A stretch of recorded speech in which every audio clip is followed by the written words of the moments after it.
We want to think today about one of the greatest mysteries that there is in the world, that people have tried hard to understand.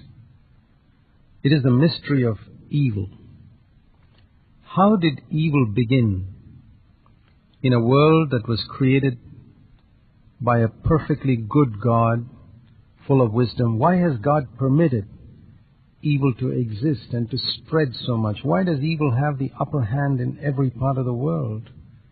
Why is there so much sickness, poverty, sorrow? Isn't God interested in helping us?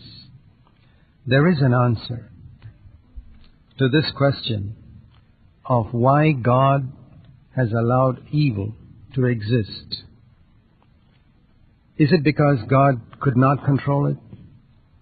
Very often we find people suffering in so many ways in different parts of the world, and even our hearts are moved.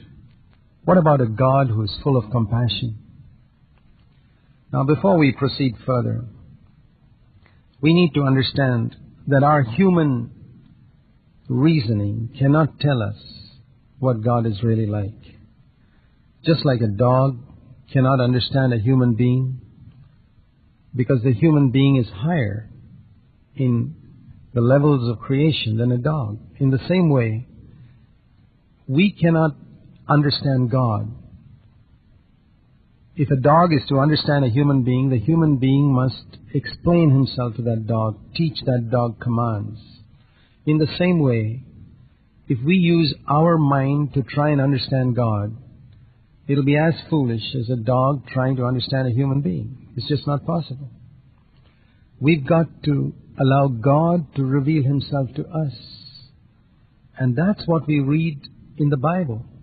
God has revealed Himself to us in the Bible. And in the Bible we read of a God who is interested in a personal relationship with every single human being on the face of the earth. He's intensely, deeply interested in every single thing in our life. God is full of wisdom. He is almighty, all-powerful. He knows everything. He knows the future. And He has total control of the whole universe, not only this earth, but the whole universe with its millions of stars. He is infinitely pure. We cannot understand His purity. He is also infinitely loving, full of love, full of goodness. And God's love is totally unselfish. Very often, the love that we see on earth is selfish love, but not God's love. His love is totally unselfish. And right from the beginning, from the time He created man, God wanted to share His joy and His happiness with others and with us. In fact, that's why He created living beings. And before He created man and the human race, we read in the Bible that God created millions of angels. And there again, His purpose was that He might share His happiness and His glory with all of them. And that was long before He created us human beings. But one thing, when God created angels, He created them with a free will. Now, when God created the stars and the planets, He didn't create them with a free will. The planets, for example, rotate around the sun with perfect timing. They never slip up. They've been doing that for ages. And they never disobeyed the laws God has made for them. Every star in the universe moves in an orbit designed by God. The earth moves on its own axis in perfect split-second timing, in perfect obedience to God's commands, which were put into it ages ago. But when it came to angels and when it comes to the human race, which we'll talk about later. God created us with a free will. In other words, God created the angels and the human race with the freedom to choose whether we wanted to obey God or not, whether we would obey Him or not. Unlike the planets and the stars, the plants, the trees and the plants that you see, they grow, they obey the laws of nature which God has put into it. They don't have freedom of choice. And that's why a star can never become evil. A planet can never become evil. A tree or a plant can never become evil. Why is it they can never become evil? Because they have no freedom of choice. And though trees and plants may do us a lot of good, because God has created them like that, they cannot do good out of voluntary choice. A planet cannot do any good on its own. A star cannot. A tree cannot. It grows according to certain laws of nature built into it, and it has no choice. And so we can say these beings that have no choice, these parts of creation, like the stars and the planets and the trees, they can neither do good nor evil. They're like if you had a robot, a computerized robot in your home. You could program it to pick up your slippers and to do many, many things, to bring you the newspaper, perhaps even to make a cup of coffee, and many, many things you could program a robot to do. But a robot would not have any feelings. It would never disobey you. If you programmed it right, it would do every single thing that you ever wanted it to do. God could have made man like that, where we'd never do anything wrong. We'd automatically, blindly as it were, and dumbly obey God in everything. But God never wanted a race of people like that. They could never be His children. Robots cannot become our children, even though they obey.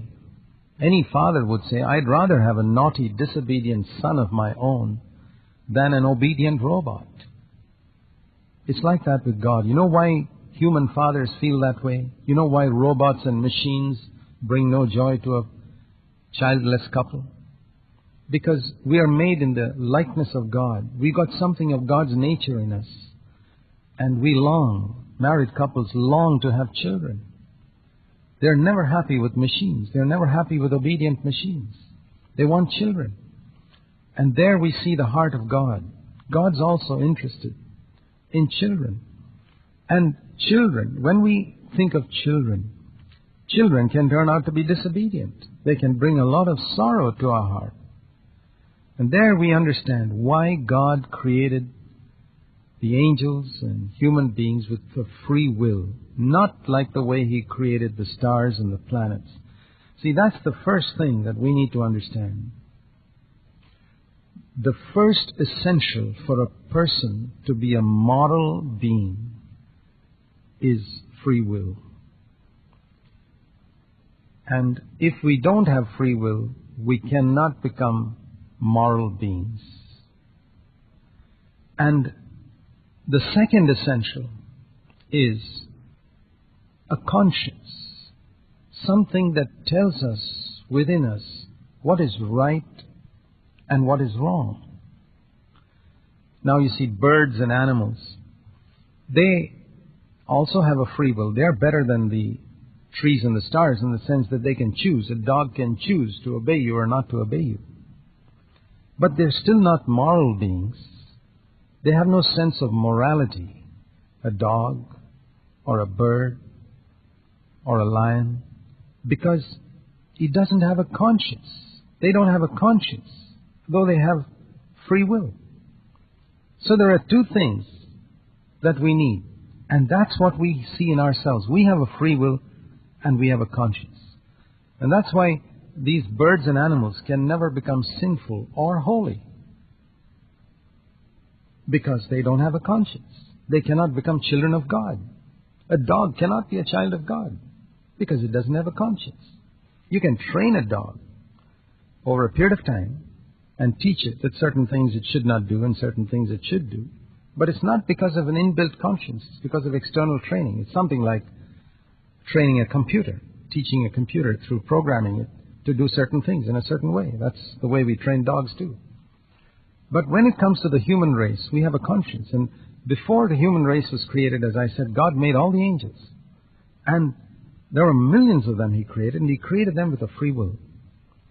And among the angels was one who was the leader. His name was Lucifer. And the Bible says in the book of Ezekiel, in chapter 28, and verses 12 to 15, that he was created perfect in wisdom and beauty and given a high position. And gradually he began to have thoughts in his mind and ambitions that were not good. How did that happen? Because he had a free will. And that's where evil first began in this universe. Not only were Lucifer's thoughts evil, they were proud thoughts, rebellious thoughts, thoughts of discontentment with the lot that God had appointed for him. Up until then, the universe was perfectly pure. But now, evil had lifted up its head in the heart of a person God had created. And that's how evil came into the world. And initially, this evil that was in the heart of Lucifer, the head of the angels, did not manifest itself externally in any way. You see, evil always begins in the heart. Even a murder is planned by a man in his heart. And from the heart, it goes out into action. And that's how it was with Lucifer too. But as soon as this thing came up in his heart, God could see it. God can see a person's heart.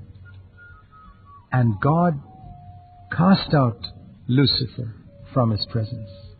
So there we learn something. God hates evil. But when He created a moral being, He had to give that moral being a free will. There, my friends, is the origin of evil. Now we want to continue considering this because there's a solution God has made through Jesus Christ. And we want to think about that in greater detail in our coming programs. But here, let's remember this today. Evil is not outside of God's control. It's something He knew was coming, and He permitted it, He accepted it, and He has provided a solution for it. That solution is in Jesus Christ.